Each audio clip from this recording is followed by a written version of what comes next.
Looking at the diagram, you look at the lesson 2.2 industry analysis. As we said, macroeconomic environment analysis is not enough. You also have to understand the dynamics that shape the industry you are analyzing. Therefore, thinking strategically about a company's industry and competitive environment entails using some well-validated concepts and analytical tools. This includes the 5 forces framework, the value net, driving forces, strategic groups, competitor analysis, and the key success factors. Proper use of these analytical tools can provide managers with the understanding needed to formulate and craft a strategy that fits the company's situation within their industry environment. So those tools again is 5 forces framework, driving forces, competitor analysis, and key success factors. The 5 forces framework. The character and strength of the competitive forces operating in an industry are never the same from one industry to another. The most powerful and widely used tool for diagnosing the principal competitive pressures in a market is the 5 forces framework. So let's look at these forces. You've got barriers to entry or new entrants coming into an industry, especially if that industry is profitable. You see new players wanting to enter that industry, but that is subject to the barriers to entry into that industry. Then you have rivalry, competition. You also have buyers whom we also have to evaluate their bargaining power. Then you have substitute, in a sense that if customers are not happy with your product, then they have an option to use a substitute. Then you have suppliers. The suppliers, if they are powerful, they've got a bargaining power. It means they can pass their inefficiencies on to you. And if you don't have a bargaining power, you can't push back. Not only that, if you are unable to pass that inefficiency onto your buyers, then you have a little bit of a problem because you are squeezed in the middle. You have no room to maneuver. You have new entrants coming in, competition is already tight, buyers are powerful, there are some substitutes, which means then buyers have got a choice, and then you have suppliers that are also trying to squeeze you into the middle. The 5 forces framework holds that competitive pressures on companies within an industry come from 5 forces. This include competition from rival sellers, competition from producers as well as substitute, potential new entrants, as well as suppliers, including your customers that are putting pressure on you. How do you carry out 5 forces analysis? Step 1. For each of the forces, identify the different parties involved, along with specific factors that bring about competitive pressures. So Michael Porter, in a detailed model, he identifies the factors that you need to look at for you to conclude whether that force is significant or not. If we look at the barriers to entry, one of the factors there is capital requirements. Some industries have high capital requirements, some industries have low capital requirements. For instance, if you look at real estate agency industry, you would find that barriers to entry in that industry are very low. If you want to become a real estate agent, you can easily become one within a week. You just have to register, get the right paperwork, and you are in business. Take another industry, steel milling. You don't wake up one morning and said you want to compete against ArcelorMittal because you need lots of capital to construct a steel mill. Therefore, in such an industry, you find that companies already operational there, they enjoy good profits simply because they are not worried about new entrants coming in. Of course, once in a while, there will be a competitor who comes in or a new entrant who who comes into that industry. It does happen, but it doesn't happen often because of those barriers to entry.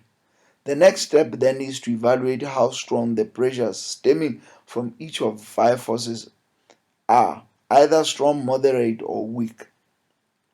And the last step is to determine whether the 5 forces overall are supportive of high industry profitability.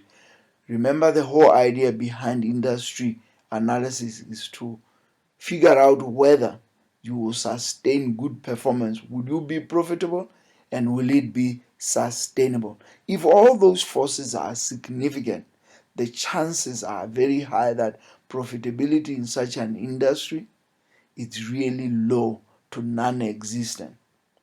So for each force, you go into detail and understand the factors that shape that particular force. If you look at rivalry, for instance, what are the buyer demands, meaning growth in that particular industry? If growth is very high, then it means that companies operating in that industry, they are relatively they are achieving profitability that is relatively high. But don't forget that the higher the profitability, the more you attract new entrants into that industry. One of the factors, it will be things like switching costs. How easy it is for a customer to switch from one provider to the next. If it's an industry where people sign long-term contracts, in turn it creates barriers to entry, because the new entrants are going to look at that and say, we go in, we are going to struggle to steal customers from the existing players, because those customers are trapped in long-term contracts. So the timing of your entry into that industry is very important. You go through all these factors for you to decide whether competition is tight there or not. If you look at the pay TV market in South Africa, you realize that competition is very low in that particular industry. And this brings me to a point where I need to highlight that where you draw the boundaries of your industry, it's very, very important. I've been talking about the pay TV market. Do you look at the entire entertainment market, in which case it changes the boundaries of your industry, or you strictly narrow it down to pay TV market? You make it too narrow, you might miss some very important or key information. You make it too broad, you might confuse yourself. So you need to pay attention as to where you draw the boundaries of your industry. Let's look at the threats of new entrants. We talked about barriers to entry. So if barriers to entry are quite high, then you are not too worried. If you are an incumbent, you're not too worried that you're going to experience an increased competition from new entrants because of those barriers to entry. Capabilities and resources of potential entrants is one of the biggest issues, in a sense that those who are coming in, do they come in with superior resources that they will use in order to gain market share from you? For instance, a company that's got a lot of capital could easily embark on penetration pricing, where they will artificially sell their products at a low price to gain market share, with the knowledge that at a later stage they will gradually increase the prices to make up for the lost ground. But at that time, they would have stolen customers from you. Therefore, the resources and capabilities they have play a significant role when they enter a particular industry. So, market entry barriers facing new entrants, you find that things like economies of scale play a huge role. If this is an industry where you've already got big players who are already efficient, they've gone through the efficiency curve, they've gone through the experience curve, the new players coming into that industry, they're still going to make lots of mistakes, find ways to become more efficient, which means that the existing players can capitalize on their mistakes. So these are some of the things one need to consider in a particular industry whether they impose barriers to entry or not. Furthermore, you've got substitute products. Like I said, if buyers don't like what you are offering them and there is a substitute, they'll rather go for a substitute. In some instances, that substitute doesn't necessarily meet their requirements 100%, but they'll rather go for that product than to pay you a premium because you are charging too much. So if in that industry there are substitutes, invariably you find that you don't have room to maneuver to charge exorbitant prices, because then you'll be chasing customers away. They'll opt for a substitute. You also have your suppliers. Your suppliers, remember, to your suppliers, you are a customer. So again, the same dynamics play a role. Who's got a bargaining power between you and your suppliers? If your suppliers have a bargaining power, it means they can pass their inefficiencies onto you, or they can charge you a premium. You can't push back because they have a bargaining power. You want to be in a situation where you have a bargaining power over your suppliers, as well as a bargaining power over your buyers. That way you can put pressure on your suppliers to drop their prices of their inputs. But once you have added value, you can charge your customers a premium because they don't have a bargaining power.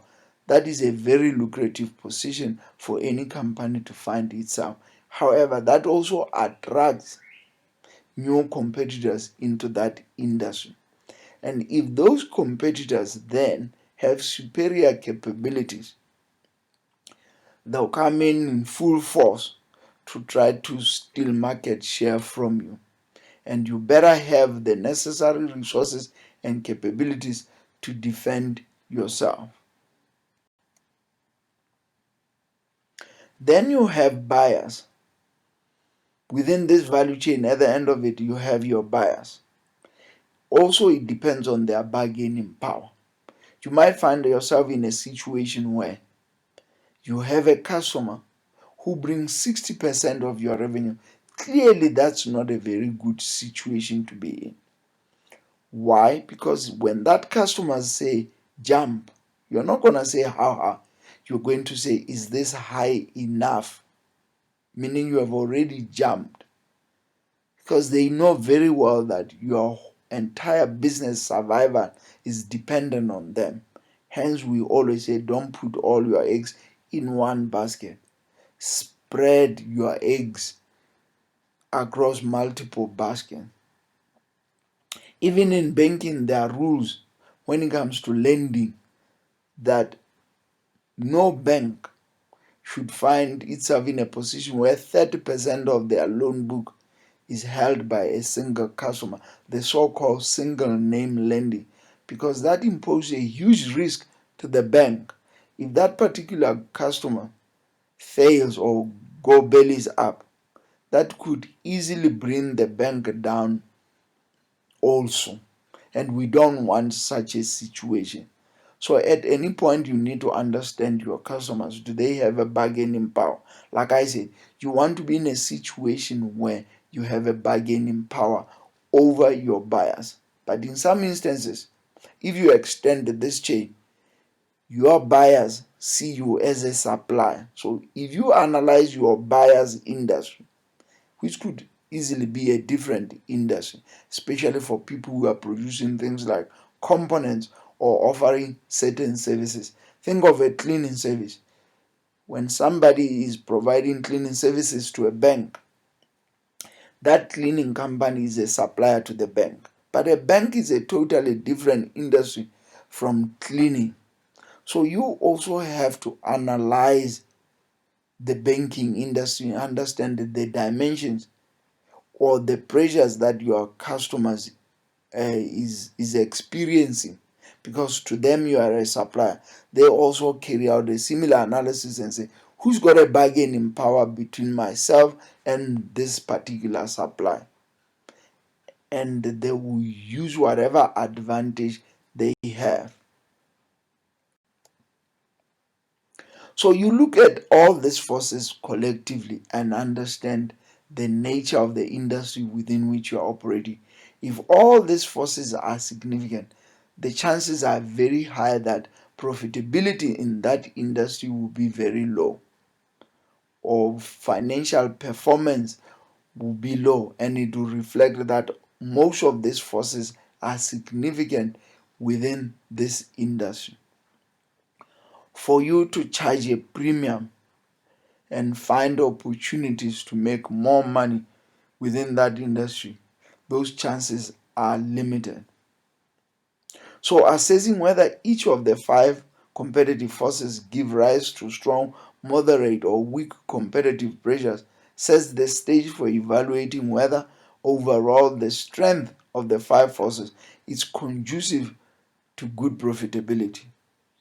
Are any of the competitive forces sufficiently powerful to undermine industry profitability?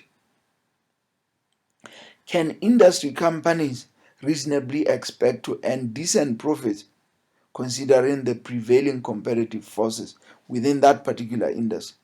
The strongest of the five forces determines the extent of the downward pressure on an industry's profitability. Having more than one strong force means that an industry has multiple competitive challenges with which to cope. Hence, you don't want to be in an industry where all those forces are significant. And I urge you to watch Michael Porter's video where he uses the airline as an example to demonstrate that point. Working through the five forces model step by step aids strategy makers in assessing whether the intensity of competition allows good profitability and promotes sound strategic thinking about how to better match the company's strategy to specific competitive character of the marketplace.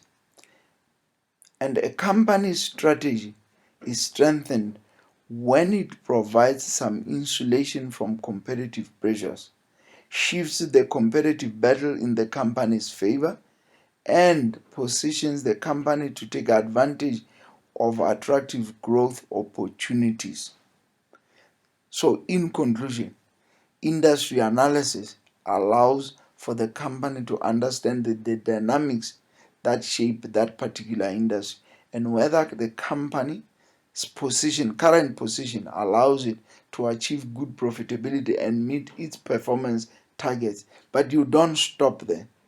You try to evaluate how those forces will turn out in future, linking to the issue of sustainable competitive advantage. Lesson 2.3: Trends. When changes take place in the macroeconomic environment, you'll find that new trends emerge, whether within the space of customers, space of competitors, suppliers, regulation, new trends emerge. So, the most important part of driving forces analysis is to determine whether the collective impact of driving forces will increase or decrease market demand, make competition more or less intense, and lead to higher or lower industry profitability. Remember, at all times, we are linking this to profitability. That's why you are in business in the first place. The real payoff of driving forces analysis is to help managers understand that what strategy changes are needed to prepare for the impacts of driving forces. So changes that will look at things like increasing globalization.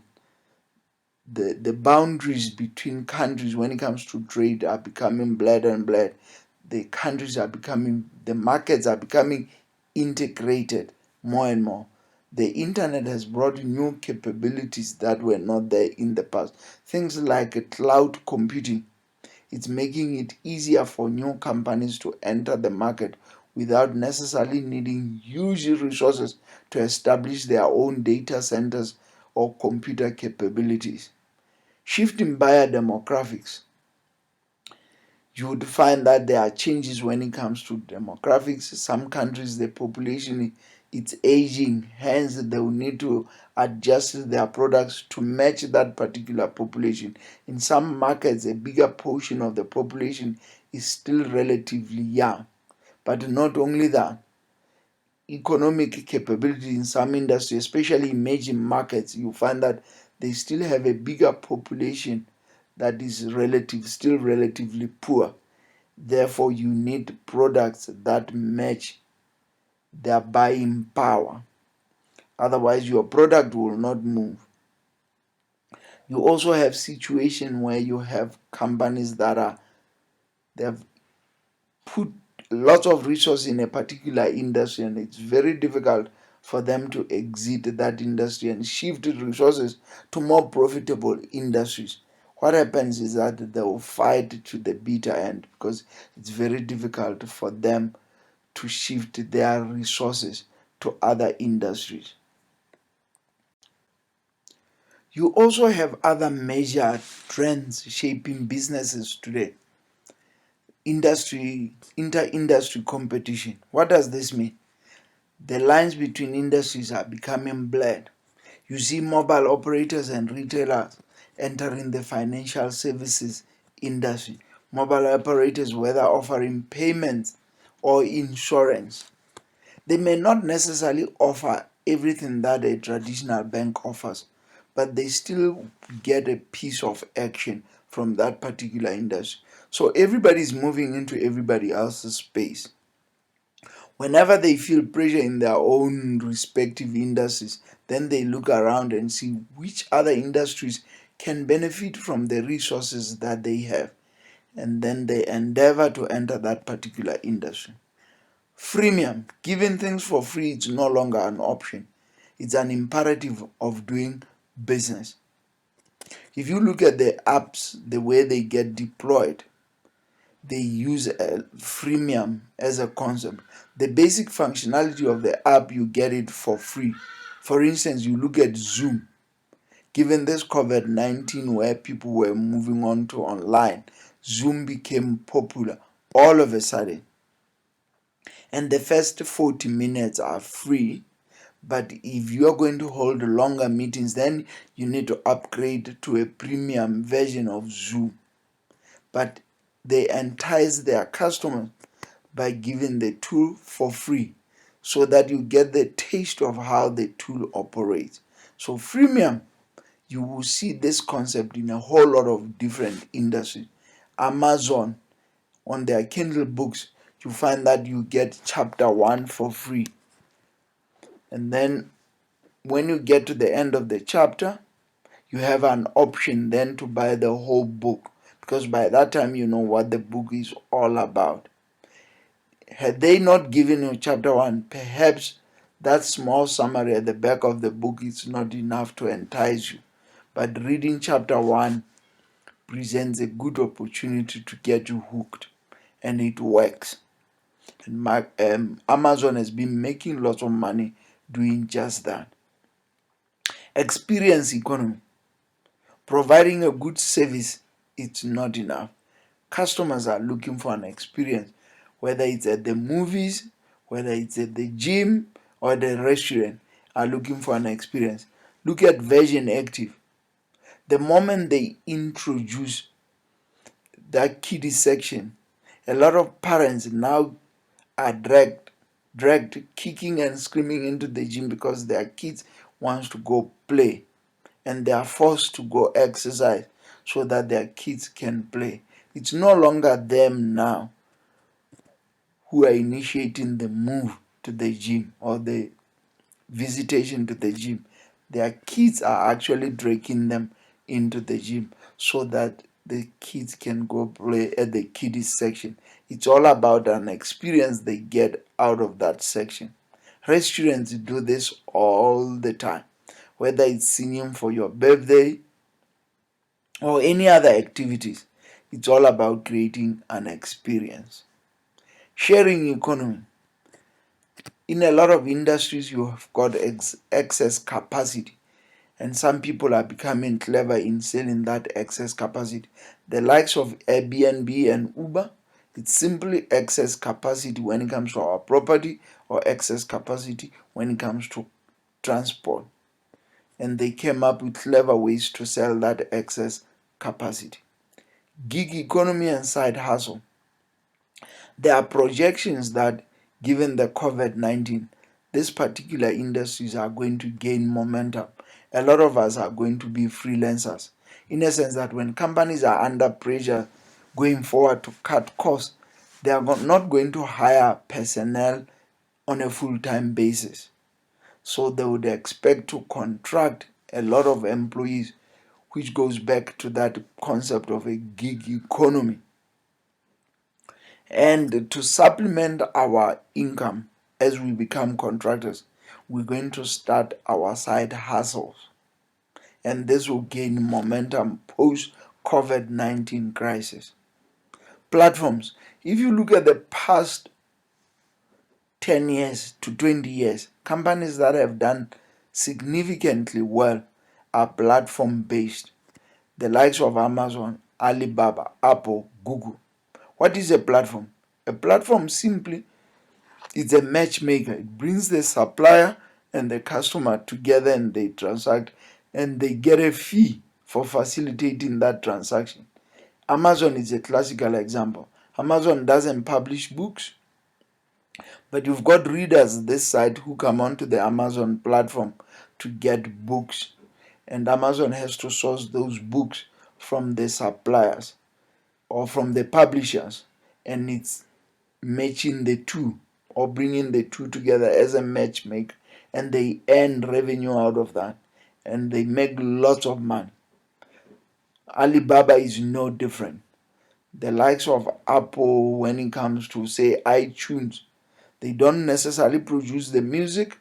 If I want to download music, I'll go on to iTunes, I'll see what music is available. Of course, Apple is bringing me as a listener as well as the producer of that music together, and they earn a fee out of that. Then you have disruptive innovation. There is an argument that almost every industry is going to be disrupted. Nobody's going to be spared. As innovation advances, all industries are going to be disrupted. You also have the issue of experimentation. Some companies drive growth through experimentation. A company like Woolies is very good at this. Way back when they wanted to introduce food, they experimented with food inside their clothing store. When that idea picked up and became successful, they started establishing proper food stores. And today they are experimenting with restaurants or coffee shops inside their food stores.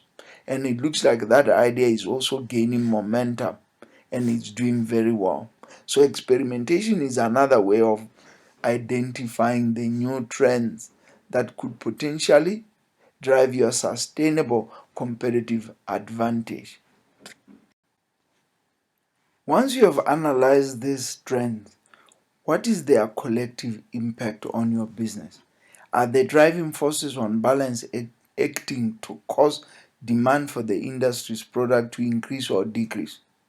Is the collective impact of the driving forces making competition more or less intense? Will the combined impacts of the driving forces lead to higher or lower industry profitability? These are some of the questions you need to debate within the organization after you have carried out your trend analysis. But most importantly, then, as a third step, after this strategic analysis of industry dynamics, where the real payoff for strategy making comes, is for managers to draw some conclusions about what strategy adjustments will be needed to deal with the impact of these driving forces. But taking the right kinds of actions to prepare for the industry and competitive changes being wrought by the driving forces first requires accurate diagnosis of the forces driving the industry change and the impacts that these forces will have on both the industry, environment, and the company's business. So context or analysis of the industry as well as macroeconomic environment plays a major role. No business exists in a vacuum. All businesses exist within a particular context, and business leaders or strategists needs to understand that context and how that context is changing. I even take it a step further and say, how do we see these forces shaping up in future? Are we prepared for that? What strategic moves would we have to make sure that our business model and our strategy is still achieving a certain level of fit with the context within which we are operating? That is very key in strategy. Context matters. Changes in the macroeconomic environment play a major role in shaping the strategy of any company.